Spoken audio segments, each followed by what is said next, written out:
সন্ধ্যাবেলা চায়ের পর্ব শেষ, এবার রাতে ডিনারের প্রিপারেশান। রাতে আজকে ঘুগনি আর রুটি। ঘুগনিটা বসিয়ে দিচ্ছি, তারপর রুটিটা করবো। তো এখানে ফোড়ন দিলাম, ঘুগনিটা বসাবো, ওই জন্য এখানে ফোড়নটা দিলাম।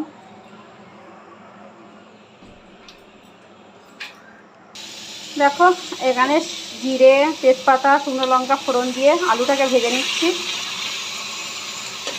আলুটা ভাজা ভাজা হয়ে গেলে আদা জিরে বাটা দিয়ে করব, তো আদাটা দিয়ে কষে নেব, তারপর জিরে বাটা দেব, দিয়ে ঘুগনিটা করব। আলুটা একটু ভাজা ভাজা হয়ে যাক।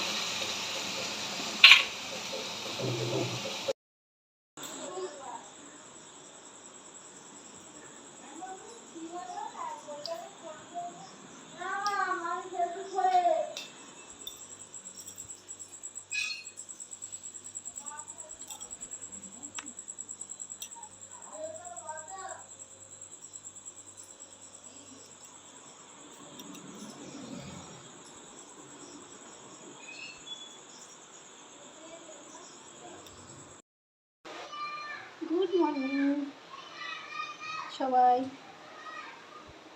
Welcome back to new blog. কেমন আছে সবাই? দেখো সকাল থেকে ব্লগটা শুরু করতে পারিনি, এখন সকাল আর বলবো না, 12টা 6 বাজে। এখন থেকে ব্লগটা শুরু করছি। রান্নাও বসিয়ে দিয়েছি, অনেকটা বেলা হয়ে গেছে। দেখো এখানে রান্না করার জন্য আজকে শনিবার, আমাদের নিরামিষ।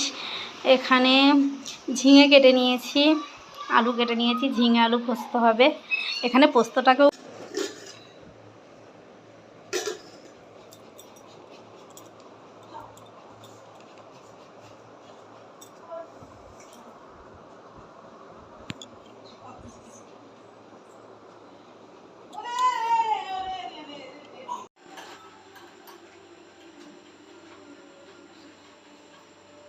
Good evening. সন্ধ্যা এখন 7টা 15 বাজে। এখন একটু চা খেতে ইচ্ছে হচ্ছে, চা খাবো। চা বানাতে আসলাম রান্নাঘরে।